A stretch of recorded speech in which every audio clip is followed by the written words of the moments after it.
내시는 어떤 삶을 살았을까요? 오늘은 조선시대의 황관 중 우리가 가장 많이 알고 있는 정균에 대해서 알아보겠습니다. 또 후반부에는 베트남의 내시에 대해서 알아보겠습니다.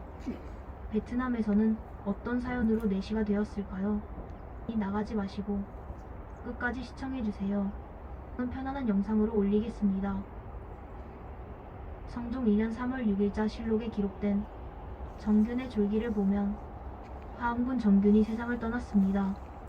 그의 장례는 예를 갖춘 방식으로 성대하게 치러졌습니다. 정균은 강화에서 태어난 황관으로 어린 시절 내시부에 소속되어 여러 번의 승진을 거쳐 동첩 내시부사에 이르게 되었습니다. 정통 정묘년에는 통정대부로 승진하고 경태 임신년에는 가선대부로 올라 동지 내시부사로 활동했습니다. 계유년에는 가정대부로 승진하였고 이에 세조가 정난을 일으키자 그는 수충 협찬 정난 공신으로 인정받아 강천군으로 봉해졌습니다. 의뢰년 세조가 즉위한 후 좌익 공신으로도 호를 받았고 천순 무인년에는 자원대부로 승진하여 판내시부사로 임명되었습니다. 이모년에는 정원대부로 성화병술년에는 숭정대부로 승진하여 하흥군으로 고쳐 봉해졌습니다. 무자년에는 숭록대부로 승진했지만 그해 62세의 나이로 세상을 떠났습니다. 그는 황관으로서 공신이 되고 일품의 자기에 오른 인물로 그의 후사는 형의 아들 정구복이 이어받았습니다. 라고 되어 있습니다. 일찍이 세종 때의 황관이 되어 성종 때까지 6명의 임금을 보필한 내시였습니다. 하지만 세종 20년 4월 5일의 기록을 보면 황관 김충 정균 등에게 내 일찍이 활을 쏘지 말라고 명한 바 있는데 근일에 와서 내 명을 준수하지 않고 몰래 가서 활을 쏜다기에 내 이 사실을 듣고 공문하였더니 또 모두 숨기고 꺼리니 이는 명을 거역함과 동시에 나를 기만하는 것이다. 그 죄는 사형에 처해야 마땅하나 내 특히 이를 관용하노니 마땅히 의금부 당직청에 내려 각기장 일백에 처할지어다. 라는 기록이 있는 것으로 보아 세종은 황관들을 엄하게 다스렸고 정균 또한 엄격한 궁궐의 법도 속에서 살아가는 한 명의 황관에 불과했습니다. 실제로 세종은 황관의 권력을 억제하기 위해 자원대부로의 임명은 허가하지 않았고 황관의 수를 제한하고 황관들이 관리의 직책을 겸임하는 것을 엄격히 제한했습니다. 문종 2년 3월달이 되어서야 정균은 가선대부가 되었습니다. 실록의 기록을 보면 황관 정균을 가선대부로 삼았다.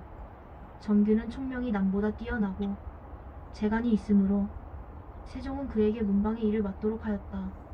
세종의 정교는 지편정과 승정원에서 고금 경사의 말을 뒤섞어 인용한 것이니 여러 수백 원이나 되고 근신의 대답도 또한 이와 같았는데 정균은 글자를 알지 못하면서도 출납할 적의 한 글자도 틀리지 않으니 이로써 임명되었지만은 그러나 이품의 관직은 임명하지 않았었다.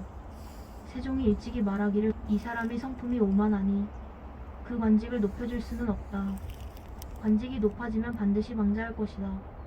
하였더니 이때에 이르러 그제야 가선 대부에 임명되었다. 라고 되어 있습니다. 정균이 본격적으로 출세를 한 것은 계유정난이 일어난 1453년입니다. 세조의 편에 서서 정난의 공을 세운 것입니다. 단종 1년 10월의 기록을 보면 세조가 김종서를 제거하고 편전에 이르러 단종에게 보고할 때 정균에게 말하길 황보인 김종서 등이 안평대군의 중한 뇌물을 받고 전하께서 어린 것을 경멸히 여기어 널리 당원을 심어놓고 원진과 교통하여 종사를 위태롭게 하기를 꾀하여 화가 조석에 있어 형세가 공하고 일이 급박한데 또 적당히 곁에 있으므로 지금 부득이하여 예전 사람의 선바로군의 일을 본받아 이미 김종서 부자를 잡아 죽였으나 황보인 등이 아직도 있으므로 지금 처단하기를 청하는 것이다. 너는 속히 들어가 아뢰어라. 하니 그대로 따랐다고 기록되어 있습니다. 이때의 공으로 정균은 좌익 2등 공신으로 체쿤되었습니다. 세조 4년 6월 1458년 체쿤교서에는 모의에 협조하고 도와서 남다른 공훈을 능히 이루었으니 공에 보답하여 상을 주는 것은 옛부터 상전이 있는데 이것은 오로지 공의에서 나오는 것이요 사사로운 은의에서 나오는 것이 아니다. 생각건대 그대는 총명과 지혜가 보통 사람과 달랐고 부지런하고 민첩하기가 비할 바가 없었다. 어려서부터 황보를 만나서 내정을 가까이에서 모시니 왕명을 출납하는 임무를 맡도록 하였으나 아무런 차고한 실수가 없었다. 지난번 유한이 화를 꾸며 한나라 조정이 장차 기울어지려 하였을 때와 같은데 그대의 시기에 대응하는 공에 힘입어 저들의 하늘까지 차서 넘치려던 죄악을 섬멸하였다. 공훈이 이미 크니 권해가 실로 많은 것이다. 비록 큰 건간이 제거되었다고 하나 아직도 여월이 다시 만연하여 전의 감정을 풀려고 꾀하고 장차 과공을 위태롭게 하려 하여 무례한 무리들과 연결하여 화가 예측할 수 없는 지경에 있었다. 다행히 천명이 참람하지 아니하여 죄인들이 스스로 복주하기에 이르러 드디어 과인으로 하여금 금일이 있게 하였다. 이것이 비록 황천에 도운 것이라고 하더라도 또한 그대들의 보조한 때문이다. 이렇듯 도와준 공적이 드러났으니 마땅히 포숭하는 전례를 베풀어야겠다. 이에 좌익 이등 공신에 체푼하고 그 부모와 처에게 봉작하며 유사가 영세에 미치게 한다. 이어서 전지 100결과 노비 19, 백은 25냥 중 표를 일당 내고마 1피를 내려주니 이르거든 수령하라. 아, 그대는 나의 뜻을 숭상하여 몸받아 더욱 충성과 정절을 돈독히 하여 길이 부기를 보전하라. 라고 기록되어 있습니다.